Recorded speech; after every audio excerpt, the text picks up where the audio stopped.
خلصنا المرحلة اللي احنا بنظبط فيها السيناريو بتاع الانيميشن بتاعنا وظبطناه على المزيكا. عايزين بقى نبدأ ان احنا نحط شوية افكتس ونشتغل على الكالر جريدنج او تصحيح الالوان.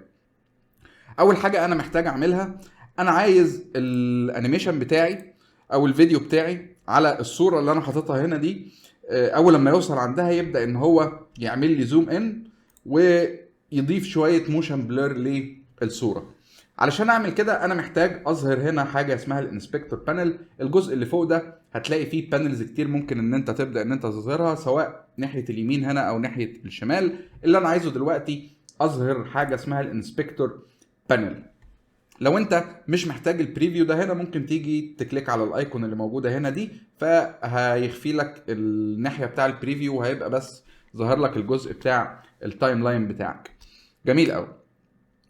الانسبكتور بانل دي من اهم البانلز اللي موجوده في البرنامج، وهتلاقيها موجوده تقريبا في اي ورك سبيس انت واقف عليها من تحت هنا.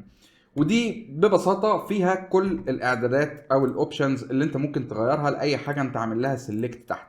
فانا مثلا لو مسكت الصوره دي انا اقدر ان انا اعمل لها زوم ان بالشكل ده كده، او اعمل لها زوم اوت. ممكن اغير البوزيشن بتاعها، احركها يمين او احركها شمال. ممكن اعمل لها روتيت وابدا ان انا الفها بالشكل ده كده. وممكن طبعا ابدا ان انا اعمل تاثيرات مختلفه بالشكل ده.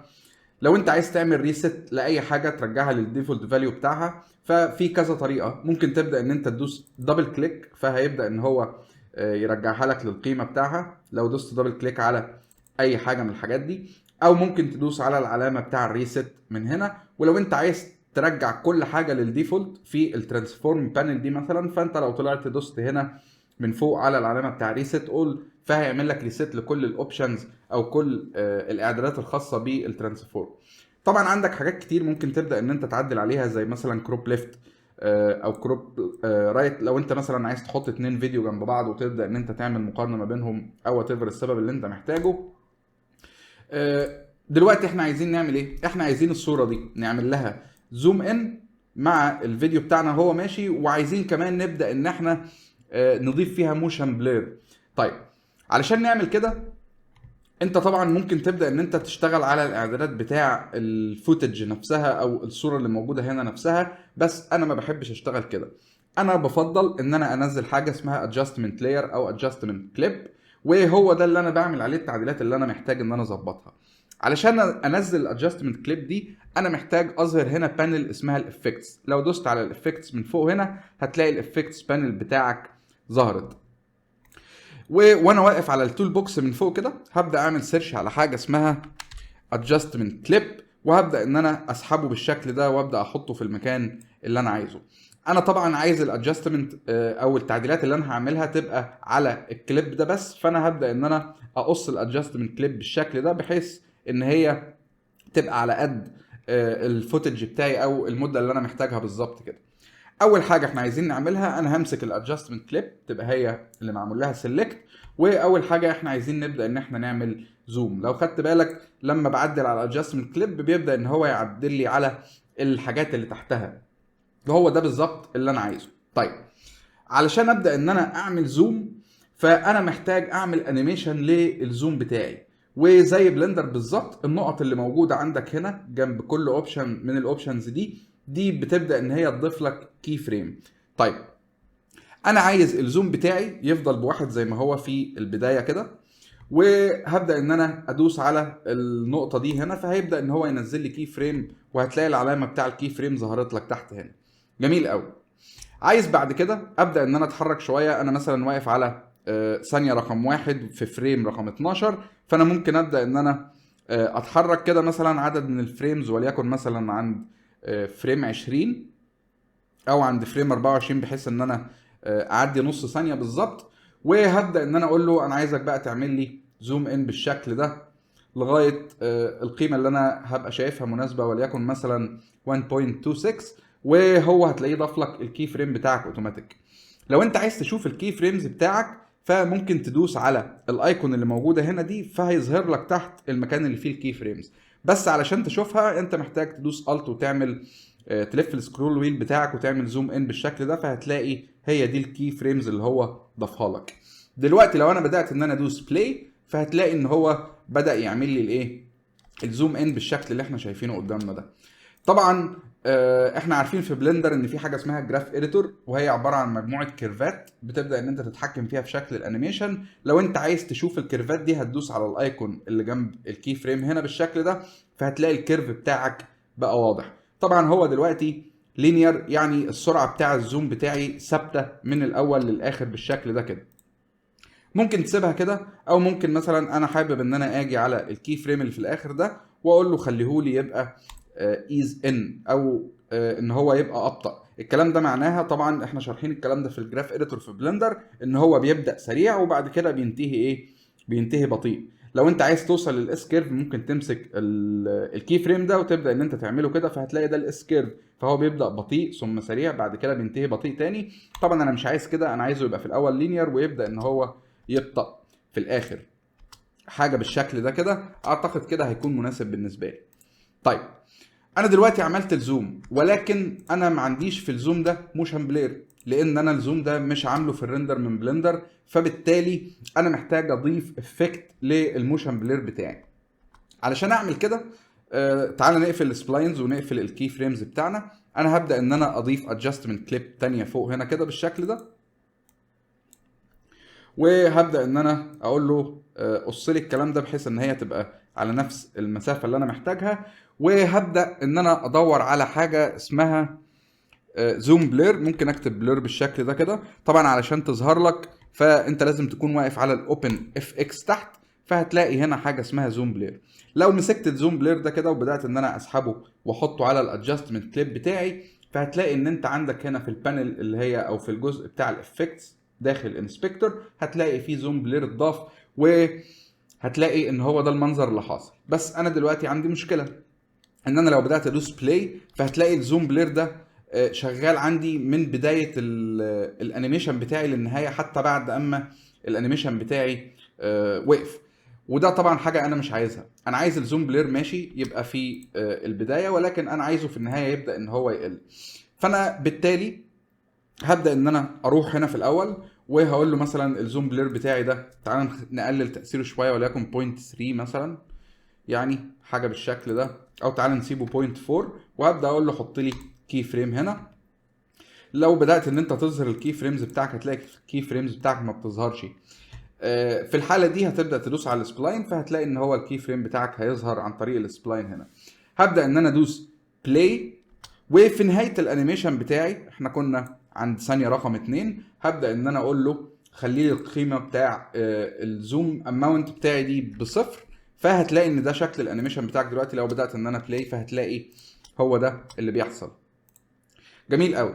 ولكن انا عايز ابدا ان انا امسك الفريم ده او الكي فريم ده، وعايز اخليه يبقى ايز اوت، يعني عايزه يبقى بيقل بالراحه في النهايه.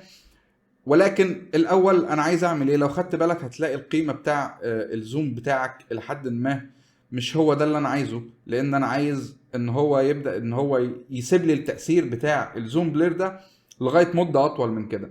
فانا مثلا هاجي هنا عند الفريم رقم 20 ده، او عند فريم رقم 18 بالشكل ده كده، وهقول له خلي لي الزوم اماونت بتاعي دي تبقى 0.4 تاني بالشكل ده كده. فانا كده الزوم عندي هيفضل، او القيمه بتاع الزوم بلير بتاعي هتفضل ب 0.4 لغايه اما يوصل هنا، وبعد كده يبدا ان هو ايه، يقل بالشكل ده. ممكن الكي فريم اللي في الاخر ده بقى اخليه يبقى ايز اوت بالشكل اللي احنا شايفينه ده كده، فهيبدا القيمه بتاع الزوم بلير بتاعي تبقى 0.4 لغايه ما توصل هنا، وتبدا القيمه دي تقل من هنا بالشكل ده. لو بدات دلوقتي اعمل بلاي فهتلاقي هو ده شكل الايه، شكل الانيميشن بتاعي. لو بدات ان انا اسمعه مع المزيكا ممكن ادوس شيفت زد بالشكل ده كده. طبعا ممكن الاول اقفل السبلاينز بتاعي، وممكن ادوس شيفت وابدا ان انا اصغر الثامبنيلز دي، انا مش محتاجها تبقى كبيره قوي كده يعني. هبدا ان انا اعمل بلاي. اعتقد كده الدنيا عندي بقت شكلها الطف. جميل قوي. انا كده ده اول تاثير انا محتاج ان انا اظبطه، خلاص ظبطته. بعد كده بقى انا عايز اعمل ايه؟ تعال نبدا ان احنا نعمل زوم اوت بالشكل ده كده. انا عايز الصور الثابته اللي عندي اللي موجوده هنا دي هي كمان ابدا ان انا اضيف فيها افكت اسمه كاميرا شيك. لو انت بدات تيجي هنا كده، جميل قوي. علشان ابدا اضيف الافكت اللي انا عايز اضيفه ده، هرجع تاني للتول بوكس بتاعي واقول له دور لي على الادجستمنت كليب، وهبدا ان انا اسحبه هنا. وعايز الكليب ده يبقى بنفس المده بتاعه الصوره الاولانيه، وعايز ابدا ان انا اعمل سيرش على حاجه اسمها كاميرا شيك. طبعا الكاميرا شيك موجوده في التول بوكس هنا، بس لو سحبتها وبدات ان انت تحطها هتلاقي ان هو ما بيضيفها لكش. لو انت عندك هنا هتلاقي الافكتس لسه جريد اوت زي ما هي، فانت محتاج تضيفها من الاوبن اف اكس تحت. هبدا ان انا اسحب الكاميرا شيك بتاعي وابدا ان انا انزلها على الادجستمنت لاير. لو بدات ان انا ادوس بلاي فهتلاقي ان هو ده التاثير اللي بيحصل. ممكن تدوس دي علشان تعمل ديسيبل لاي حاجه موجوده عندك هنا، بدل ما هي ثابته في مكانها بالشكل ده. هبدا ان انا ادوس دي تاني، فبدات تعمل لي التاثير اللي انت شايفه قدامك اللي هو اسمه كاميرا شيك، يعني بيبدا ان هو يهز لك الكاميرا كده شويه. جميل قوي. ممكن ابدا بقى ان انا اعمل ايه؟ ممكن ابدا ان انا اقول له خلي لي السبيد سكيل بتاعي ده، تعال نسيبه زي ما هو كده دلوقتي. ممكن ابدا اضيف فيه شويه موشن بلير، اخليها مثلا 0.5، وهبدا ان انا اقول له خد لي ده كوبي. علشان اخد كوبي هدوس الت وابدا ان انا امسك واسحب بالشكل ده كده، وهبدا اقول له حط لي الادجستمنت لاير دي هنا، بس خليها لي بنفس المده بتاع الصوره الثانيه اللي تحت. وتعالى كده نبص. لطيفه الدنيا، بس انا عايز اعمل شويه فاريشنز، فانا هسيب مثلا السبيد سكيل بتاعي ده هنا بواحد، وهاجي هنا اقول له مثلا خليه ده يبقى 0.75. تعالى كده نبص عليه.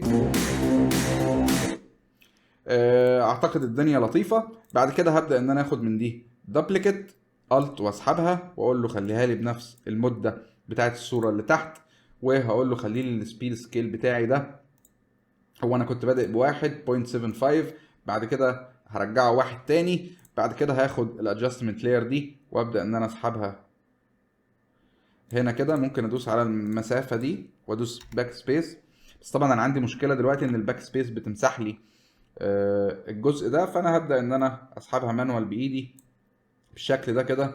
واعتقد ان هي يعني نفس المده كده بالشكل ده كده. يبقى انا بدات بالسبيد سكيل بتاعي 1.75 1.75. هاخد اللي هو ال1 ده تاني بالشكل ده كده، وابدا ان انا اصغره واخليه على نفس المده بتاع الصوره اللي تحت.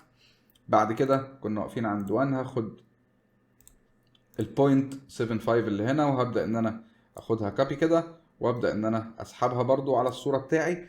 لو انا دوست شيفت زد وبدات ان انا اعمل بلاي للانيميشن بتاعي،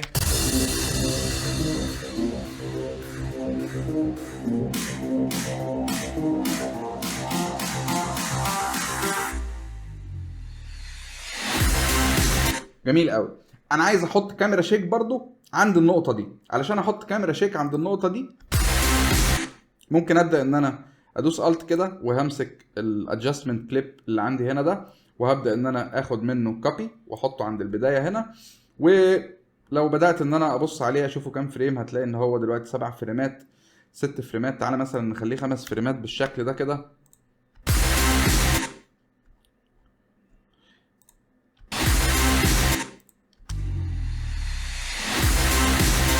يعني انا اللي انا عايز اعمله هنا ممكن مثلا اكبر السبيد سكيل بتاعي اخليه 1، يعني علشان يضيف الاحساس بتاع الكاميرا شيك ده لما الانفجار مثلا بتاع السيميوليشن او الليكويد ده بيبدا ان هو يحصل بالشكل ده كده. طيب جميل قوي. دلوقتي بقى انا عايز اعمل ايه؟ تعال نبص على الانيميشن بتاعنا.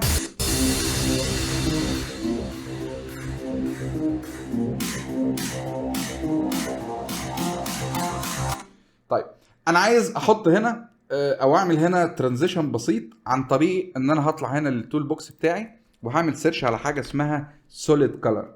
وسوليد كلر هي زي ما هي اسمها كده بالظبط، هو بيبدا ان هو يحط لك لون، واللون ده بيبدا ان هو يحطه لك فوق اي حاجه موجوده بالشكل اللي انت شايفه قدامك ده كده. جميل قوي. انا عايز اعمل ايه من السوليد كلر ده؟ هبدا ان انا اسحبه كده، ممكن ابدا ان انا اعمل زوم ان وابدا ان انا اصغره. انا مش عايزه يبقى مسافته كبيره يعني. تعالى مثلا نخليه نص ثانيه مثلا، يعني 12 فريم.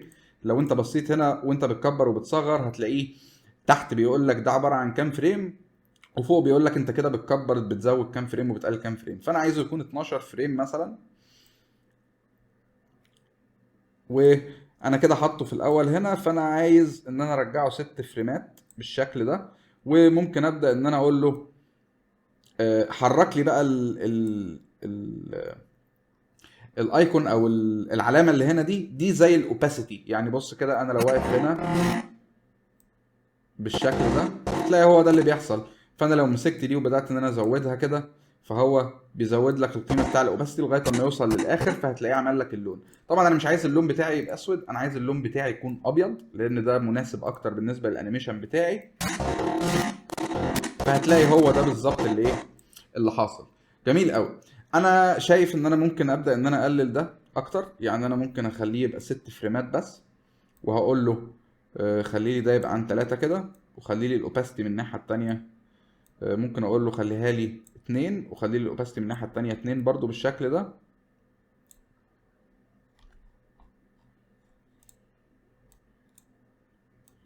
رجعها كده من الاول تاني، وابدا ان انا اقول له خلي لي الاوباسيتي تقل في اخر فريمين، وهنا نفس الكلام خليها تقل في اخر فريمين بالشكل ده كده.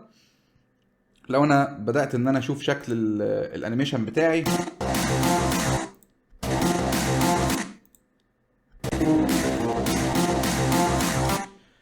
اعتقد ان انا ممكن ازود مدته. يعني ممكن اكبر من هنا كده فريمين، واكبر من هنا فريمين كمان بالشكل ده، وازود القيمه بتاع الاوباسيتي دي مثلا اخليها 3، والقيمه دي برضو اخليها 3 او اخليها 4، ونخلي دي تبقى 4.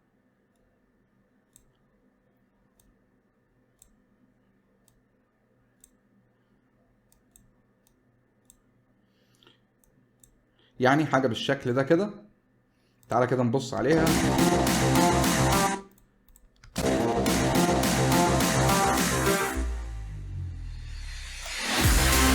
جميل قوي. انا عايز اعمل نفس الترانزيشن ده بس في الاخر هنا. تعالى كده نبص تاني على الانيميشن بتاعنا.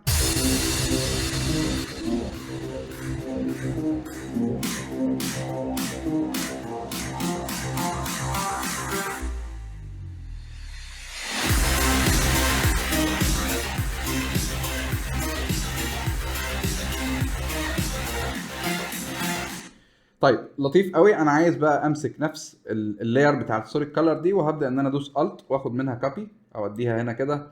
ممكن اجي بالكرسر بتاعي هنا. لو خدت بالك البار الاحمر ده معناها ان هو بيعمل لك كاش للاجزاء دي، لان هو شايف ان الاجزاء دي محتاجه يتعمل لها كاش عشان تبقى بتبلاي سموز يعني. واعتقد ان انا كده حاططها في مكانها مظبوط، يعني في النص بالظبط ما بين الشوت دي والشوت دي. فلو بدات ان انا ابلاي كده الانيميشن بتاعي تاني،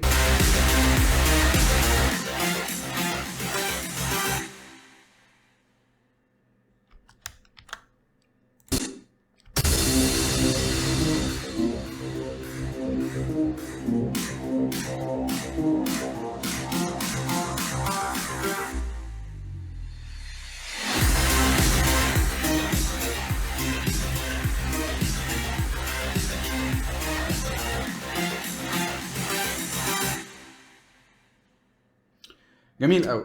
احنا دلوقتي فاضل لنا حاجتين. فاضل لنا ان احنا نحط اللوجو انيميشن اللي انا كنت عامله علشان نحطه في الجنب هنا.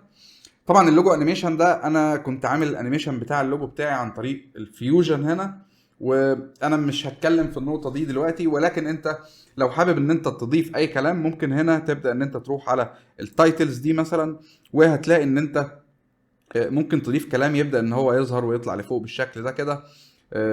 يعني ممكن تعمل تكست. وطبعا الكلام ده انت لو بدات تضيفه، يعني انا لو خدت السكرول ده كده مثلا وحطيته هنا، فهو بيبقى الخلفيه بتاعه تعال نعمل ميوت. الخلفيه بتاعه بتبقى شفافه. فيعني انت ممكن تستخدم حاجه من الحاجات دي، او ممكن تاخد الصوره بتاعك اللي هي بتاعت اخر فريم تدخلها على الفوتوشوب، وتبدا ان انت تضيف الكلام بتاعك في الجنب اللي انت عايز تضيفه هنا، وبعد كده تسيب الصوره بالكلام اللي انت كتبته بترانسبيرنت باك جراوند، يعني بخلفيه شفافه، وتبدا ان انت تعمل لها امبورت جوه البرنامج وتضيف الكلام ده. انا بالنسبه لي هبدا ان انا اروح للميديا بيج بتاعي، وانا كنت عامل اللوجو انيميشن، هبدا ان انا اروح اجيبه وادخله على البروجكت بتاعي.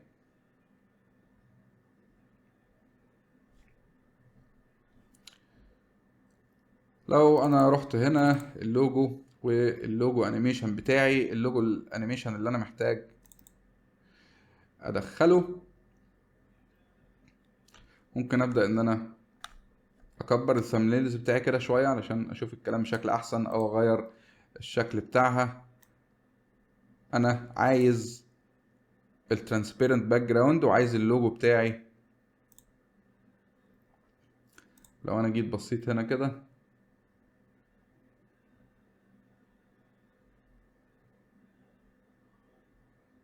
اللوجو الاسود، فانا هبدا ان انا اسحبه تحت.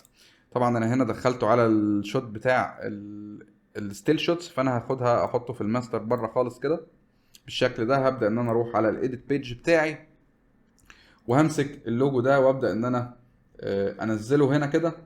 طبعا انا اللوجو بتاعي كنت عامل عليه كنت حاطط عليه مزيكا، وهو باي ديفولت الحاجات دي بتنزل لينكد. يعني انت لو في فيديو مدخله والفيديو ده عليه مزيكا، فانت لو جيت تمسك الفيديو هتلاقيه بيمسك لك الفيديو بالمزيكا بتاعك، والعلامه دي بتقول لك ان هم لينكد، يعني مرتبطين ببعض.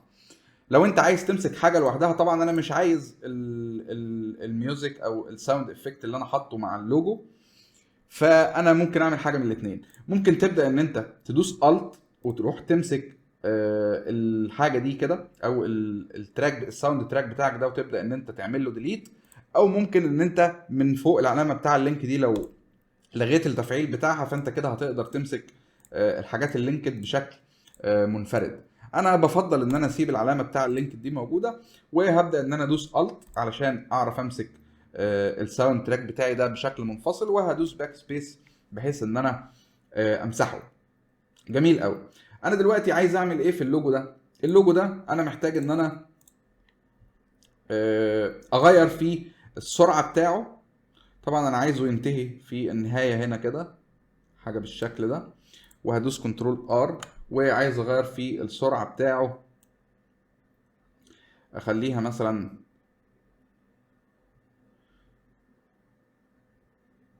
عايز اللوجو بتاعي يبدا من بدايه الانيميشن التاني، بحيث ان هو يبدا كده، والكنز بتاعي بتبدا ان هي تتحرك، وبعد كده عايز ابدا ان انا احركه واجيبه ناحيه اليمين هنا واصغره شويه. هعمل الموضوع ده عن طريق ان انا همسك الانيميشن بتاع اللوجو بتاعي، وهبدا ان انا اقول له انا عايزك ماشي في الاول. طبعا ممكن تستخدم الارو كيز بتاعك. انا عايزك في الاول هنا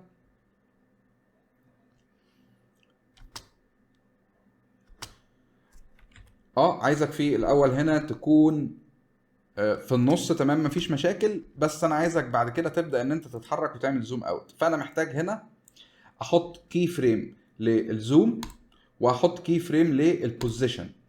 جميل قوي. وعايزك في النهايه بتاع الانيميشن بتاعي، ممكن نستخدم السهم لفوق وسهم لتحت، عايزك تبدا ان انت تعمل لي زوم اوت بالشكل ده، بحيث ان هو اللوجو بتاعي يبدا ان هو يصغر. وممكن ابدا ان انا في البوزيشن بتاعي احركه الناحيه دي كده شويه، يعني على حسب القيم اللي هتكون مناسبه. يعني اعتقد حاجه زي كده ممكن اخلي قيمه الزوم دي تبقى 0.7 مثلا، والقيمه بتاع البوزيشن انا عايز احركه على الاكس بس. يعني اعتقد ان كده ممكن يكون مناسب. بالشكل ده انا لو بدات ان انا اعمل بلاي للجزء الاخراني ده، فهتلاقي هو ده اللي بيحصل. بس انا عايز الكي فريمز بتاعي دي او الانيميشن بتاعي يبقى اسرع في الاول، وبعد كده يبدا ان هو يبطأ. تعالى كده نبدا ان احنا نعمل زوم اوت كده.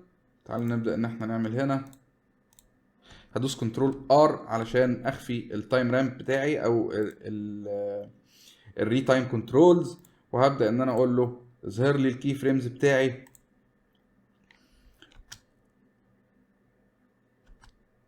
اعتقد ان انا ممكن احرك الكي فريم ده اصلا من مكانه هنا كده بالشكل ده. لو انت بدأت ان انت تسحبه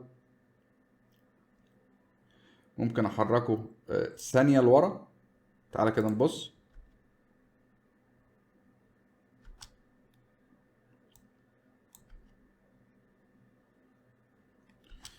يعني ممكن يكون الوضع كده مناسب، او ممكن ابدأ ان انا احركه كمان 12 فريم مثلا، يعني نص ثانية كمان لورا. واعتقد كده الوضع مناسب بالنسبة للانيميشن بتاعي. انا عايز امسك الكي فريم ده من هنا وابدأ ان انا اقول له خليهولي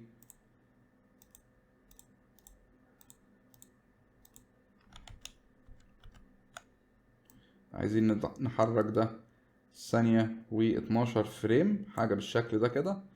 وهمسك الكي فريم ده واقول له حركولي كده. يعني انا مش عارف هو ليه ما بيعملهوليش اوتوماتيك، بس انا ممكن امسك الهاندل بتاعي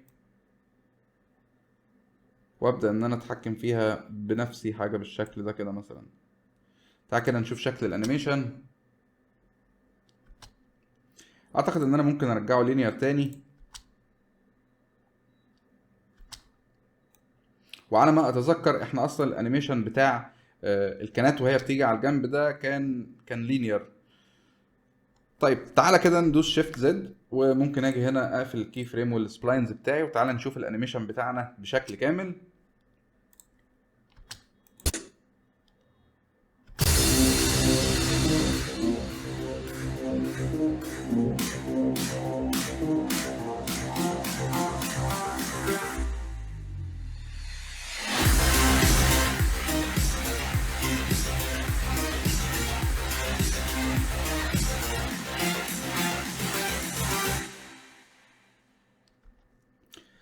انا عايز ازود المدة دي. يعني بص،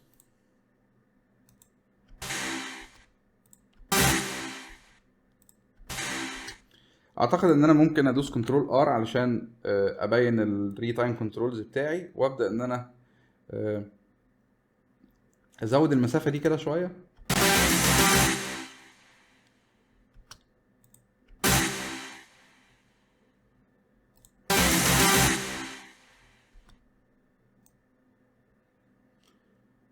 يعني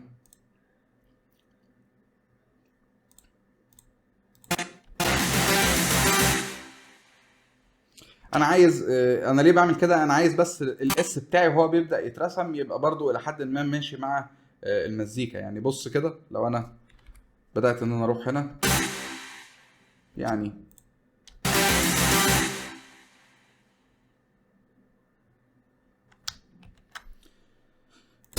تعالى كده نبص على الانيميشن بتاعنا تاني. هو انت في المونتاج دايما هتبقى بتعمل حاجات وترجع تبص على الانيميشن بتاعك كله، بحيث ان انت تتأكد ان انت كل حاجة عملتها بشكل مظبوط يعني.